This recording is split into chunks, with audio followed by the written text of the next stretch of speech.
So, you want to grow your own mushrooms in Drug Dealer Simulator 2. Well, head on down to your most closest ghetto equipment store and follow along here. I'll take you through it. It doesn't have to be ghetto, but they usually have cheaper stuff, plus no doors. You can walk right up to the lady. You only really need, the only thing you need is a plastic box. A plastic box for plants right here. Now you'll need some saran wrap as well, but we can get some improvements to make things more efficient, to make the process go a little bit smoother. So the first improvement that we're going to scoop up is actually this laboratory orbital shaker to make spores from mushrooms. It's more efficient. Now, if you don't have the money, it's more efficient to use a science table. So you can use a science table for that. You will need to get some baths, though, some water baths, and some dryers. You won't necessarily need them. You will need dryers no matter what. Actually, those are unavoidable. But the water bath will increase yield by double. It will take, it adds an extra step, so it takes some time. But it will increase your yield by double. Now, you may be asking yourself, why not just pick mushrooms? You can just pick mushrooms. They're free in the game. You can just go around, scoop them up. But hey, you get bit by snakes, things like that. Plus, who has the time? You know what I mean? It's a schlep. You gotta run around. You gotta pick up the mushroom. You gotta take it back to base. Now you can get spores this way as well. So this is a good way to start off.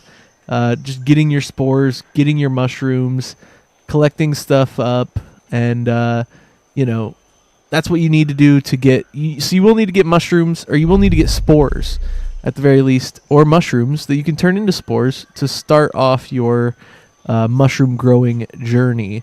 But you can always use your eagle eye there, and it'll show you where the mushrooms are. As long as you're in the jungle somewhere or on one of the later islands, mushrooms will spawn in. Usually, I mean, the most first accessible place is the jungle. I could probably show you guys something to show you a couple more places. But yeah, once you guys are, picking your mushrooms, and you've got enough spores to start, you really only need 10 to start, you will be able to start growing your own mushrooms. All right, here we are on the world map. So the starting island over here, and then all the way, once you get to the jungle, there's a little bit here, but especially right here and all through here, tons of mushrooms available there. That would probably be the first place you'd be able to find them. So as far as setting up your lab, once you've got your lab set up here, you can, just with some saran wrap and some spores, get your mushrooms growing. And in order to make this a fully complete, sustainable process where you won't go out and have to pick more mushrooms, you can use that science table like I was talking about, which is actually more efficient. You can fit 90 spores, or convert 90 of your mushrooms to spores through the science table. So of course, after you grow your mushrooms, you're going to have to clean them, or you don't have to clean them. You can put dirty mushrooms up, but you're going to lose weight. So every 500 mushrooms, you only get 100 grams of the shrooms. Or if you clean them, every 500 you put in, you'll get 200 out, doubling your overall weight by the end of it. So yeah, definitely recommend some dryers, and yeah, get some fans for your dryers. Then yeah, we'll be moving right along with the process. But yeah, you can just throw the shrooms right in here. They'll dry up. So you can actually fit quite a bit of shrooms into a dryer, a lot more than you can with cannabis, because the exchange rate goes down considerably. This is what a more developed, further along shroom farm looks like. So this is a point where I'm pretty much just, creating lots of shrooms.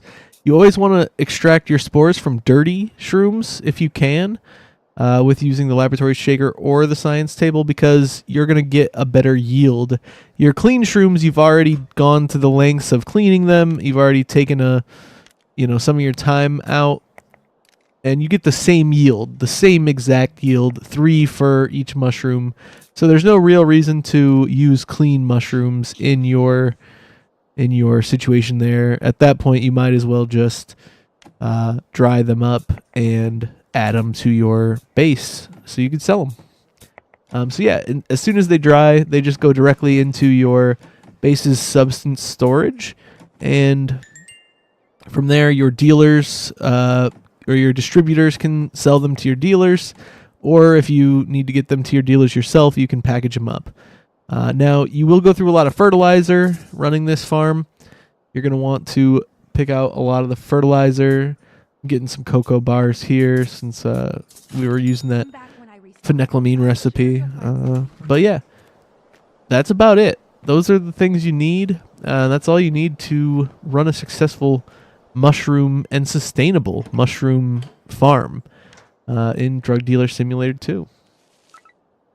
Thanks for watching, and I will catch you in the next one.